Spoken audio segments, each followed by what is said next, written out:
Be'ez Hashem, today's daf is Masechta Sanhedrin Daf Chav Gimel. We'll finish up the second parak of Masechta Sanhedrin, and then we'll start the third parak. So let's finish up over here. Tanur Rabbanan. We're starting from Chav Beis Amud Beis, about 1/3 down of the page. Tanur Rabbanan. The rabbis taught. Let's make it big.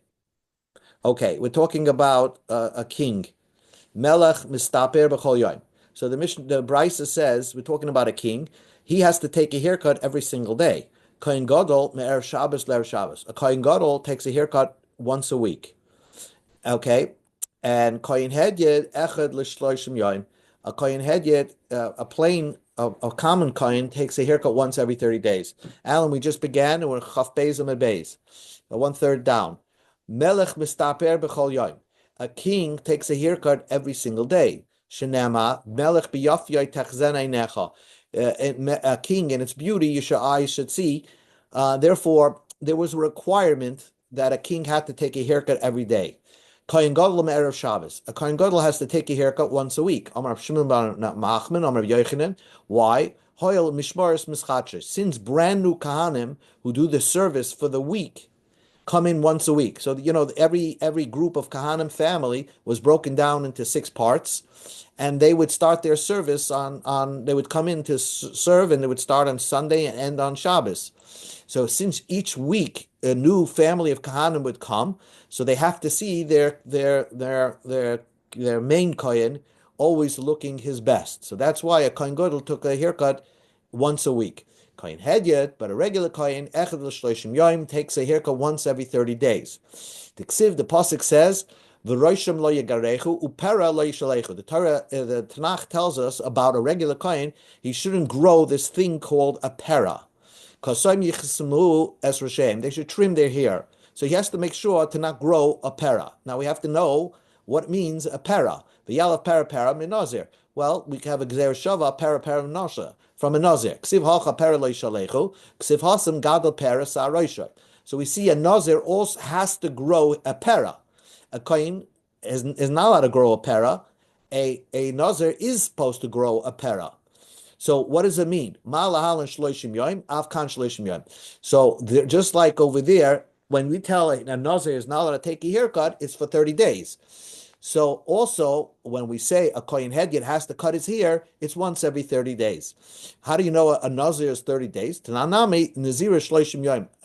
When a person says hareini nazir, he means I'm going to be a nazir for at least 30 days. I'm not taking a haircut. So when we say a Kohen makes sure not to have a pera, means he should not have his hair grown for 30 days without taking a haircut. V'hasam and alan, how do you know a nazir is, a guy says hareini nazir, he means he's only a nazir for 30 days. So Omar Rab Matana da Amakra Kodesh Yu. The pasuk says when a nazir takes a vow, he is holy. Yiyu is a gematria tlosinava. The Yiyu is gematria numerical value of 30. It's one of those drushes that is through numerical values. So that's the pasuk of Naziris. Amalei Rav Papa Labaya. You just told me a kohen is supposed to take a haircut once every 30 days. Maybe the Torah tells you that he shouldn't even grow his hair at all. Maybe the Torah is telling you a kohen is always supposed to take a haircut every single day. If the Torah would have said about a kohen he shouldn't grow the pera, so then I would agree with you. The Torah writes first, the pera, lo yishalecha, don't let it grow. First you have a pera, and then not let it grow. So pera lehavi, first let him have a pera, and shaluchi lo yishalachi, lo yishlechu, he shouldn't let that grow. So the pasuk is saying that the growth of 30 days should not grow any further. Says the Gemara, an interesting question. If it's so true that a kohen is supposed to take a haircut every week, what about nowadays? Why don't we make a kohen take a haircut once a week? And says the Gemara, Dumiya Diyayin. It has to be like the comparison of wine, because the pasuk juxtaposes and links the kohen not taking a haircut to the kohen prohibited from drinking wine. Now, when a kohen is prohibited from drinking wine is because he will do the service in the Beis Hamikdash with his alcohol level up. So that's only during the time of the Beis Hamikdash. Ma yayin, just like wine, bisman bia hudasa shlei bisman bia shari. Only when the Beis Hamikdash was around, it is prohibited for a kohen to drink wine. Nowadays, of course, a kohen could drink wine. Apri roish, to take that haircut once a week, bisman bia also. When the Beis Hamikdash was around, then it's prohibited. Shlei bisman bia shari. When the Beis Hamikdash was not around, it's permitted. Frag the Gemara. So you're telling me that a kohen is allowed to drink wine bisman azeh. Yayin shloi bisman bia shari. Is a kohen allowed to drink wine nowadays? For Tanya, we learned to the Brisa, Rabbi Oima, Oimani, I say, Kahani Asirim Lishtis Yain La'oyim, Avama Esesh, the Kanase Kalkalosi.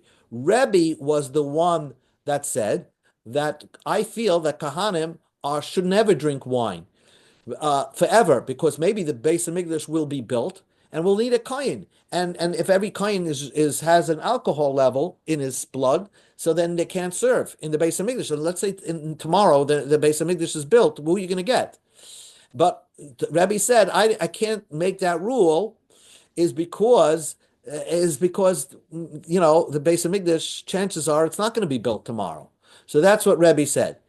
V'amar Abaya, Kaman Shosi Kahane Chamra Ha'idana, who, according to who do Kahanim drink wine to nowadays, is Karebi. So Rebbe was the whole, he said, you know what, Kahins could drink wine. Michlal, Rabbanan Asri, but Rabbanan would hold that it is prohibited to drink wine. So if the Rabbanan hold that it's prohibited to drink wine, because maybe tomorrow the Beis Hamikdash is going to be built, and we're going to have Kahanim who are sober, so that the Rabbanan should say a Kohen should always be taking haircuts every 30 days, because if tomorrow is the Beis Hamikdash going to be built, we're going to have Kahanim that are going to need a haircut. And it's going to be a delay in getting the Beis Hamikdash, working. And says the Gemara, Hasam Hainu Tama, Biheri Abana Beis Hamikdash, Ubinin Kayan Radi Lavoid Veleke. So the Gemara first thought by wine, the reason why it's also because maybe the Beis Hamikdash will be built, and we need a Kayan that is sober. And if Kahanim were allowed to drink wine, then you're not going to have a kohen that is sober. You need a kohen that's worthy to avoida. He needs to his head. He needs to not a long hair, no long hair, and we won't have that. So the Gemara says like this: let's say the Beis Hamikdash is built tomorrow.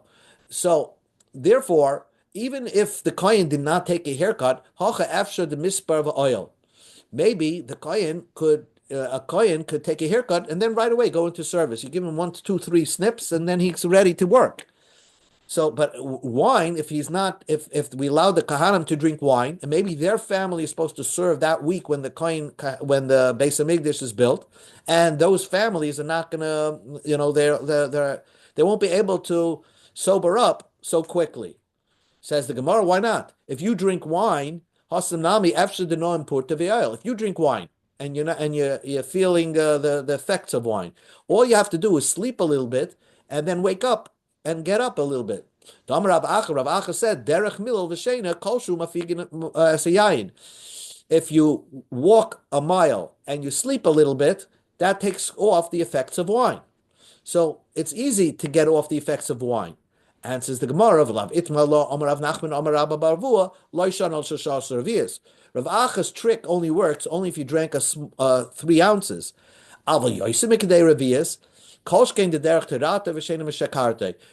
Certainly, walking will make you even more tired, and sleeping will make you even more intoxicated.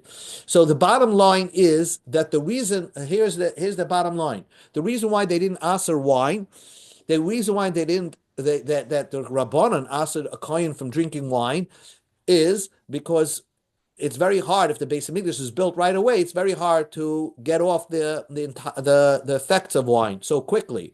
Haircuts, even if a kohen did not take a haircut, it's so easy. Just give him a haircut and he can go right away and serve. So they weren't geyser that a kohen should have to take a haircut every day, once a month nowadays. Ravashi says, "Shtuyayin de mechale avoida gazru barabanim." If to drink wine, the rabbanim, the one that if you do that, if you drink wine, and the service will be disqualified. So the Rabbanan said a kohen should not drink wine. But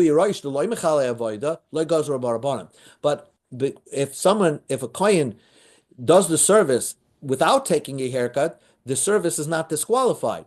So, but the service is good. So, therefore, nowadays the Rabbanan didn't say, "Oh, Kohanim should always be taking haircuts," because even if the Beis Hamikdash is built and the Kohen serves in the Beis Hamikdash, at that moment, the service will not be disqualified. Now we continue on the Gemara. Meisvei ve'elish shebemisa pru yosh tuyayim. These, if a Kohen does the service on purpose, in this way, he's deserving the death penalty. Puri Roish, if he does the service without taking a haircut, Ushtuyayin, and drinking wine, then he gets Misa B'dei Shemayim. Bishlam Ushtuyayin, it makes perfect sense. If you drink wine, the kind that does the service with being intoxicated, he is chayiv misa. T'ksiv yain b'sheicha al teish atov v'necha v'loy samusu. Torah tells you don't drink wine and you will not die. El pri roish min olam. How do we know that if a kohen does the service without taking a haircut, he's chayiv misa? Answers the Gemara, the takash tu yain lepri roish, because we compare them. Ksiv roishim lo yigalech fer lo yisholechel v'yain lo yishtu mashtu yain b'rish b'misa af pri roish b'misa. So because drinking wine is linked to growing hair, and if we know by drinking wine the kohen that does that service while he's intoxicated is chayiv misa, so also if you grow your hair and do this service, you should also be chayiv misa. So here comes the question. So you have this hekesh that links always shtuya yain to pri roish. So then why don't we link it all the way? Why don't we say that just like drinking wine, b'diavad, the service is disqualified, so also when a kohen does the service with a long hair, his service is disqualified. Kasha, the Gemara remains by a question. This remains difficult. Okay. Amalei new Gemara. Amalei Ravino Ravashi. Hi Adeloy Asacheskel Manya Hamra. In other words, if you look in Shefer Yecheskel, there is a lot of interesting things that are mitzvahs and isurim that are written there that we accept. Now, and this has a din Torah. So the question was, until Yecheskel pointed it out, how did we know it? Ul Tamech. The question is, Hadam Rav Chizda Davazem Atar Shmei Rosh Rabbeinu Loy Lamanu Achibo Yecheskel V'Lim Donu. Anybody who doesn't have a bris milah cannot be a kohen. Right? There's another pasuk. For example, the Torah says that Yecheskel taught us, it's not written in the Chumash, but Yecheskel taught us that if a kohen didn't take a bris, he cannot do the service. Wait a second. Yecheskel came much later than Moshe Rabbeinu. So you always ask that question. Until Yecheskel wrote it down in the Tanakh, then how do we know that? In the time of Moshe Rabbeinu, how do they know that a kohen that didn't take a bris cannot do the service? Ella, you must be saying that sometimes you find things in Tanakh that you didn't find in the Chumash, but Gemara Gemirah, it was like a tradition that they had, maybe a halacha Moshe Messiah in it. But also Yecheskel v'asma achakra. So Yecheskel came and just wrote it down. Hachanami Gemara Gemirah also Yecheskel asma achakra. So anything that you find in Yecheskel, really. The tradition was that they had it at the time of Moshe Rabbeinu. Yecheskel came and wrote it down. The Tanakh tells us that there's a special kind of haircut that a kohen gadol should take. He should trim his hair. Tana kemin tasparis lulyanis, like he has to take a haircut like the lulyanis. My tasparis lulyanis. What is the haircut of a lulyanis? Rav Yehuda Mashmuel taspar yechidai. It's a unique type of haircut, and nobody can do it. So a kohen had to have a certain style of a haircut. So the Gemara asks, "Hey Chidami, how does that look?" Rav Ashi ikra. This the one here reaches over to the root of another one. Shalu es Rebbe ezu tasper shel kohen gadol. What is the hairstyle of a kohen gadol? Amalehen. Look at the way my son-in-law takes a haircut. He gave special money to a barber to give him this special kind of kohen gadol haircut. So he gave a lot of money for only like a unique type of barber to give this kind of haircut. Tanya Rebbe Omer lo yalchinim pisa loshas moisav. Elisha, my son-in-law, did not, give away his money for nothing. Ella, he gave it kedei laharis by taspire shel kohen gadol, to show everyone what the haircut of a kohen gadol will look like. So apparently they had certain hairstyles reserved for kahanim, and especially an expensive type of haircut that only a kohen gadol took, and it's a special type of style. Hadron Alach Kohen Gadol. So ends the parak Kohen Gadol. We begin the third parak of Sanhedrin. Dine Maman is Bishloisha. A financial case between two litigants is with three dayanim. So Zeh Bar Loy Echad v'Zer Bar Loy Echad Ushneim Bar Loy Eid Echad Divrei Meir, which means each one chooses one. Each one chooses one. That means each side that are suing each other, let's say the plaintiff and the defendant, each one chooses one, and they together choose the third. The Mishnah doesn't describe what's one, what's two, what do we agree upon on the third. But we'll see about it in the Gemara. It's not that the third thing that is picked by the dayanim. It's not picked by the litigants themselves, but the dayanim pick it. Zeh poisel. Now the Mishnah says two things. Zeh poisel dayanish zeh, v'zeh poisel dayanish zeh. The Reb Meir. Reb Meir says each one of them have a right to disqualify the other judge that was picked. So let's read it the way the Maskanos of Gemara is. That means you have two litigants. Each one will pick one judge, and then together they pick a third judge. So Reb Meir says that each one can disqualify the judge that the other one picked. Divrei Reb Meir. The Chachamim say, "Emasai." When is that true? Bizman shemevi aleim raya shein kroivim lepsulim. Not always. Only if the litigant has a reason to to disqualify his friend's pick. But if he has no reason, if the reason could be that he feels that his friend picked a ganef to be a judge, so that other person could disqualify. He says, I don't want him to be the judge, or he's a relative of mine. But other than that, Chachamim say you can't just disqualify somebody else's pick for a judge. This is even stranger. Each one can disqualify the witnesses of the other. So if one litigant brings witnesses, the other one, according to Rameh, says, I disqualify them. The Chachamim saying you can't just disqualify witnesses. Then if you can prove that they are relatives or disqualified people to be edus, let's say they are ganovim or whatever, but if they lend an interest, if they're known kosher people, you can't disqualify them. So this Mishnah is very cryptic. Let's just examine one piece by one piece. Mishnah says you have two litigants, right? So each one chooses one. So the Gemara in the Havamina, in the pre-thought, thinks that each side chooses three dayanim, three judges. And the second one chooses three judges. So now you have six. And then together they join forces to pick another three. So that means for a little financial case, you're going to have 9 judges. Says the Gemara, you should only need 3 to be a judge. You don't need 9 judges. And says the Gemara, so first the Gemara says 1 teretz, and then the Gemara is going to say the way we're supposed to learn the Mishnah. But first the Gemara says, Hachi kama, it means you're right.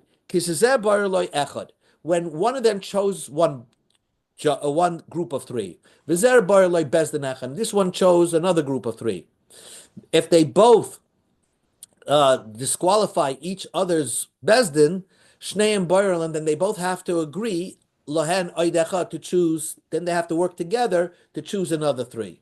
So if they can't get along with the 3 that each one chooses, they should work together to choose a group of 3. So first the Gemara says, how could one? Let's say, what's a financial case usually? Somebody lent money and the other guy doesn't want to pay. So the lender, we can understand, could disqualify the borrower's choice of judges. But how could the borrower disqualify the lender's choices of judges. A lender could disqualify the judges picked by a borrower can disqualify the judges picked by the lender. Rab Lazar said, "Lo shanu ela malva." Only a malva, a lender, can disqualify judges. Avaloiva, a borrower, kaifin oisav adam beiroi. We force him to go to the bezdin and be judged in his own city. Because let's say you have a borrower who says, "I don't want to be judged here. I want to be judged, in Jersey, New Jersey." So so if the borrower says that, the lender doesn't have to follow through because it's not enough that the lender loaned him the money, but now if he wants to collect, he has to go to New Jersey to sit in court to get his money back. So it's always the lender that chooses where the judge should reside, and it's the borrower that has to show up to the court. So how is it possible that one is disqualifying the bezdin of the other? How do you learn pshat in our Mishnah? Answers the Gemara, could do Omar Rabbi Yochanan ba'arkoyes shebesuri yashani. What gives the borrower a right to disqualify the choice made by the lender is if the lender chooses people who are not expert dayanim.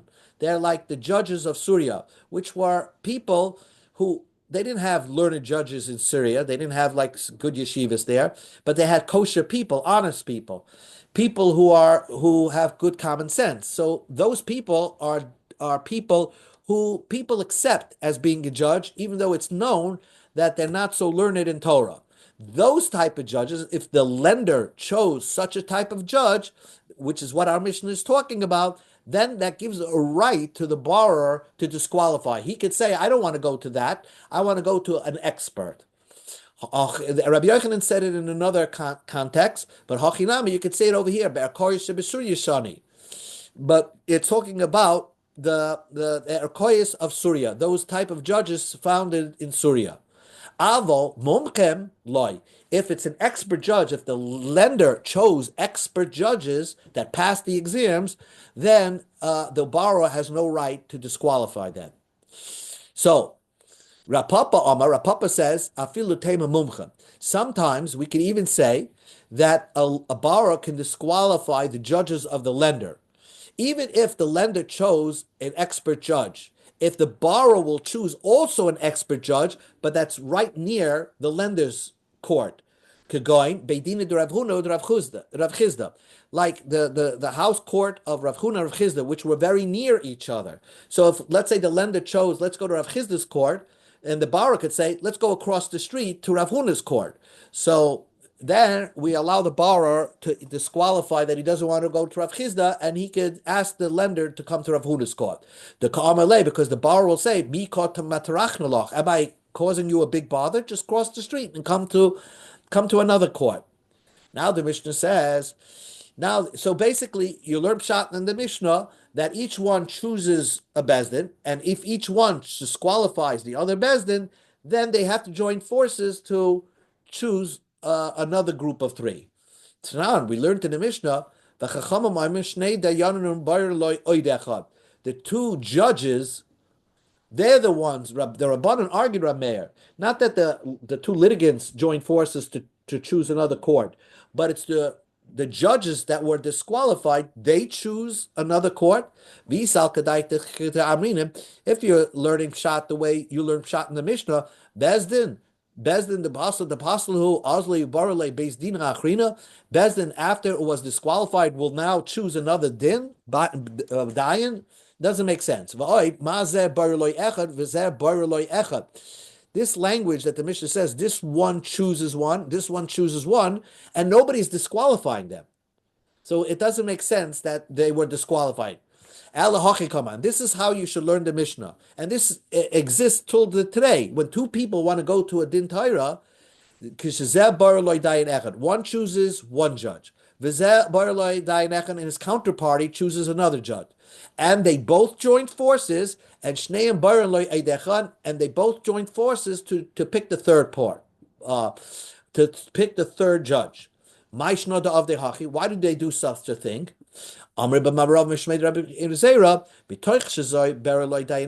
Since this one chooses one judge. And this one chooses one judge. And they both choose another judge. Then everybody's comfortable. Because if I choose a judge, I feel that I have a judge that knows me and he'll be more on my side, even though he's supposed to be impartial. But for me, psychologically, it feels good. If my counterparty chooses another judge, he'll also feel good. And if we join together and choose the third judge, it's all perfect. So Rabbi Meir says that they join forces to pick the third judge. No, the judges pick the third judge. So why would the Chachamim disagree with Rabbi Meir? Nema, let us say, but Rabbi Yehuda Amarav Kamipalgi. They're arguing what Rabbi Yehuda Amarav said. Amar Rabbi Yehuda Amarav, Einu Eidim Choismen al Hashtar, Elam Ken Yoidim Choismen Mohem. That Eidim don't have to sign on a document unless they know who's along with them for the ride. So this is what Rabbi Yehuda Amarav said, correct? So could be that Eidim don't have to sign unless they know who the other aid is, because nobody wants to sign unless he can verify that the person he's signing with is not a crook. So you don't want to be associated with somebody that you don't want to be. So maybe the Dayanim, we give the Dayanim the right to choose who the third judge is, because the Dayanim could say, we don't want to sit on a court with somebody we don't know. So therefore, we allow them to pick the third judge. Rabbeir, less later of Yehuda Marav. Rabbeir doesn't hold of this concept of Yehuda Marav. Rabbanan is later Rabbi Yehuda Marav. Rabbanan hold of what Rabbi Yehuda Marav says, that people should not sit on a court unless they know who they're sitting with. Answers the Gemara, no, loy, the Kuli Alma islu the Rabbi Yehuda Marav. Everybody holds what Rabbi Yehuda Marav says, that the judges have to have an input who the third judge is. Everybody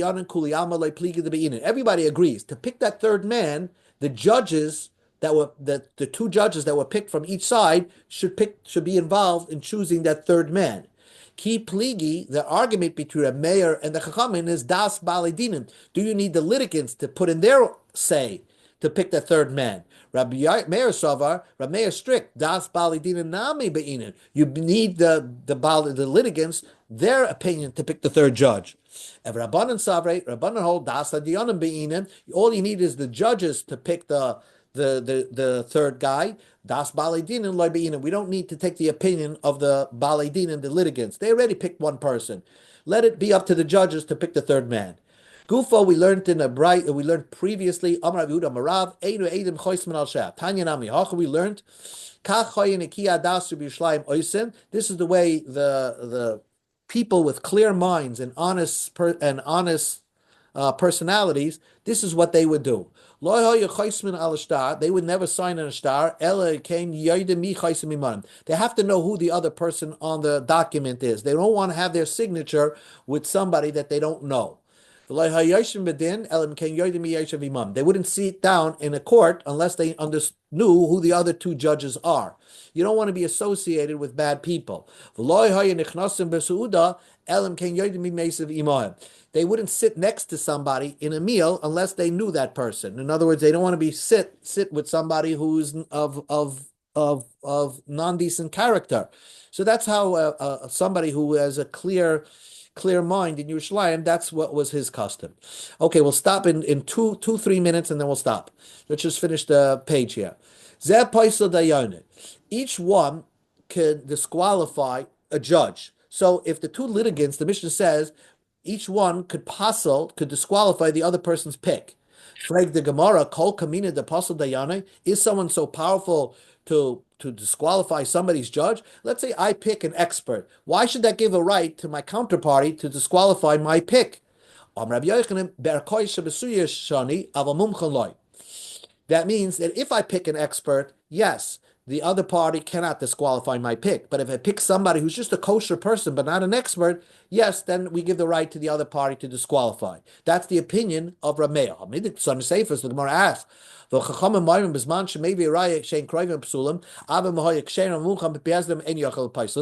the Chachamim say that you can't disqualify an expert. Michlal, the Rameir, Muchanami Kama. We can derive from that Rameir would allow you to disqualify even if I picked an expert. Answers the Gemara, not true. Hachikama, avim hoya kasherim, nasa kim mumchem bepi be'ezav ben yochel paislam. The Chachamim are saying that if they're just kosher people, then they're like experts, and the Chachamim are strict, that if I picked a kosher person, you cannot disqualify it. Rab Meir says if I just pick a kosher person but not an expert, you could disqualify it. But if I pick an expert, Rab Meir will hold you cannot, even Rab Meir will hold you cannot disqualify that. Tashma, come in here. Amr loy Rab Meir, loy kal hemenish apaisel dayin shemumchal rabim. They told Rab Meir, how do you allow someone to disqualify an expert? So we see Rab Meir was of the opinion that you could disqualify an expert. You must say that people made him like an expert, but really he's not an expert. This is this truth. The truth is, Rab Meir never gave any person the right to disqualify a judge if he's an expert. Tanya, we learned in Brisa.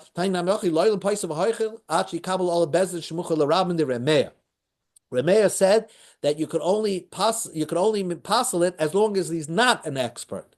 Okay, so now the Gemara says, then the Mishnah doesn't really make sense, because Rab Meir later on in the Mishnah says you're allowed to disqualify an expert, a Eidim. If the litigants see that you bring an Eidim, he's allowed to disqualify my expert. Well, Eidim kamumchan damya. Rab Meir zeh paisel Eidus zeh zeh paisel Eidus zeh. How could Rab Meir disqualify? How could Rab Meir allow one of the litigants to disqualify witnesses that are brought against him? How would he allow that to happen? Answers the Gemara, Itma Allah, Amr Shlakish, Pekodesh Yom Dovazeh. Rish Lakish tried to figure out what the Mishnah is talking about. Tni Eidoi. That means Rab Meir allowed you to disqualify. If the other guy brought one aid, then Rab Meir allowed you to disqualify. So Eidei Laman. Why did the other person bring one aid? And the litigant is the other counterparty is disqualifying it. If the guy just brought one aid, you don't need the other party to disqualify it. He can't do anything. The Torah said that you need two aidim. If he brought one aid to force the person to make to swear, so then the Torah says that's a kosher aid. So how could the other person just disqualify it? My kamashmal on the matzah hadabei. That means that we're talking about that we brought one aid, and the person said originally, the person that I bring one aid, my counterparty says, I trust the guy like two people. Now Rab Meir says that counterparty can say, I changed my mind. I don't trust him like two people. So then Rab Meir says you're allowed to do that. The Chachamim will say you can't do that. Says the Gemara, can you reverse that? Tanina, amaloi nemanalai abba nemalai vicha nemalai gimel raya baka. Ramein oima yochalach saboy v'chachamim eina yochalach saboy. Half a minute here. We already learned this idea that Rab Meir says that if a person agreed to something, he can retract. For example, if two people go to court and the guy says, I trust that even if one of the judges that we're going to have in our court will be your father, will be my father, or will be just plain, three shepherds, they're all good to me. Rab Meir, he could change his mind. But Chachamim says, you cannot change your mind. Once you agree to something, you cannot change your mind. So if our Mishnah is talking about a case where a guy brought one aid, and originally the counterparty said, I'll accept it, and now he wants to change his mind. We already learned in the next Mishnah that Rab Meir said you could change your mind.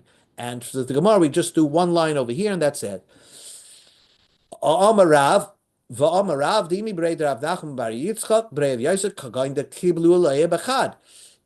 That they accepted him as one of the judges. Answer the Gemara, Tzricha. Okay, the Gemara just makes a tzricha. Tzricha diyashmin tada abba v'vicha b'hakam rabba d'loy matzah hadabei. Mishum the abba v'vicha chazel alma. Al chad kebei trade al alma loy chazel emi moed Rab Meir. Maybe in that case, the Rabbanan said you can't retract because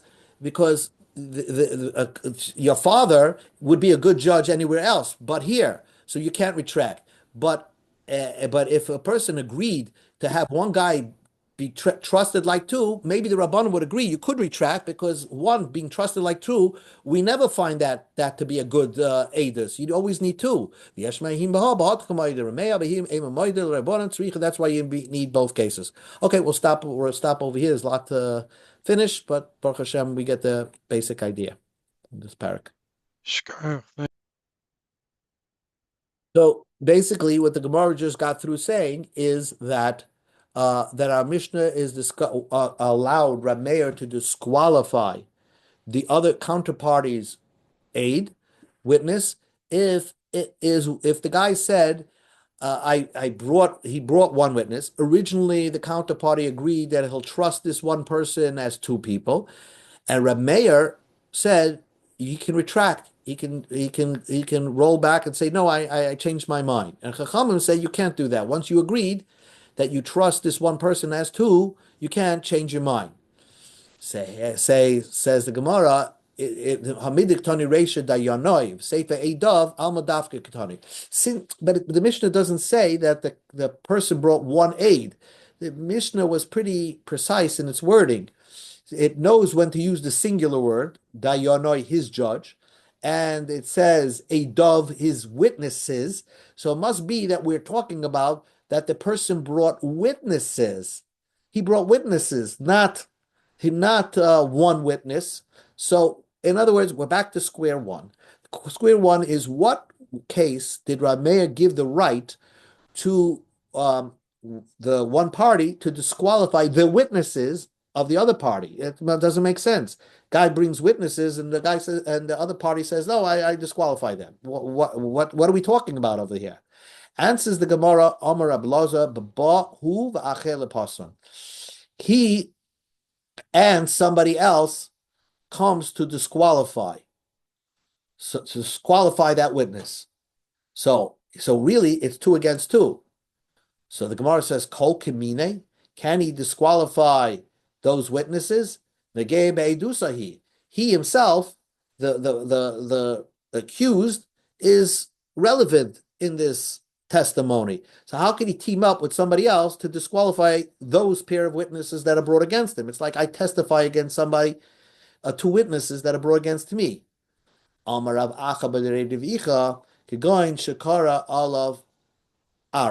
a rumor that one says that he's coming to passel him, that one of the witnesses, let's say, is a ganav, and I have a rumor, and I have a edis with me. So what kind of rumor is there? Elam the Aror the Gazlusin, that he's saying that he and somebody else are saying that one of those witnesses is a thief. Kol Kamine, can he say edis? If I have 2 witnesses against me, can I team up with one other person to say edis against one of those witnesses that he's a ganav? I have good reason to say he's a ganav because he's saying testimony against me, so I wouldn't be believed. Ella ira de begam b'shpacha, ira de begam b'shpacha. So the answer is, I'm not saying that he's a ganav. I'm saying that he is a slave from a family of slaves that wasn't freed, and I want to passel him from his family. So I'm not saying edus against him. I'm saying edus about his family. Rab Meir says, Hani amishpacha g'musadi. Since I'm saying edus against his family, so I'm really not saying edus against him personally, so I'm not considered negeya be'edus, relevant. So I will be believed if I team up with somebody else. The iu memela compasel, and therefore that witness will as a result become disqualified. Rabbanan Samram, Rabbanan hold, soif negeya be'edusahu. At the end of the day, even if the fact is I'm causing a witness that's testifying against me to become disqualified, and because of my testimony, so that's considered negeya be'edus, and I will not be believed. One more line. Also, Rav Dimi said, Rabbi Yochanan, he has another way to interpret the Mishnah. Again, trying to figure out what gives me the right, according to Rameir, to disqualify witnesses brought against me. Answers the Gemara, it's machlokes b'shnei kitei edim. It's talking about there are 2 sets of edim. The person that's against me says, I have multiple sets of edim that are against you. So, and he brings 1 set. So if I say testimony against this set, I should be believed according to my because even though I'm negeya be'edus, but this guy said he has other edim. so it's not going to matter. Rabbanan Savri, the Rameir Savri Tzarech Levarer. Rameir says that he would have to bring the other set of Eidim, since he said he has multiple sets of Eidim. So I'll be believed to disqualify this one because because the one that committed that he has a whole bunch of Eidim, he will be required to follow through and bring the other sets of Eidim. So it doesn't matter if I passel the first set of Eidis that is brought against me. For Rabbanan Savrei, Rabbanan says, Ein it tzarich lo levarer. Rabbanan says that even though the guy said he has multiple pairs of Eidim, if he just brings one set, he does not have to be forced to bring the other sets. And therefore, if I want to passel that first set that he's bringing against me, I will not be believed because I'm the Geya be'edos. Ava b'kat achas, if he only said that he has only one set of edus against me, divrei hakol, eini yachal pasel, everybody holds I can't passel it. So we'll just conclude over here. The machlekes is like this, that Rabbanan say that under no circumstances, if Aedis is brought against me, will I be able to team up with another aid to passel that aid, to disqualify any of those Aedis that are against me, because I'm Negeya be'Aedis. However, but if the guy says that's against me, he just blurted out of his mouth, I have multiple sets of Aedim that could testify against you. So according to Chachamim, I still can't disqualify even the first set that's brought against me. Rameir holds I could testify against the first set that's brought against me. I'm not considered Negei Be'edus. Because Mamanashach, he said he's going to have to, I could always demand that he brings another set of Edus. And therefore, if I disqualify the first set of Edus, he's going to be forced to bring the second set of Edus. If even if I don't say anything, I could say, bring me the second set of Edus, because you said you have another pair of Edus. And what do I gain by disqualifying that first set of Edus? Because if I really disqualify that first set of Edus, I could make them Gazlanim and they'll never be able to testify. So that's the difference. So Rameir says, whatever comes out of your mouth, you have to follow through. And Rabbanan said, just because you spoke and said that I have a whole bunch of Edus that could say testimony, doesn't mean you have to follow through on that. Okay, we'll stop over here. Amra al Fanav.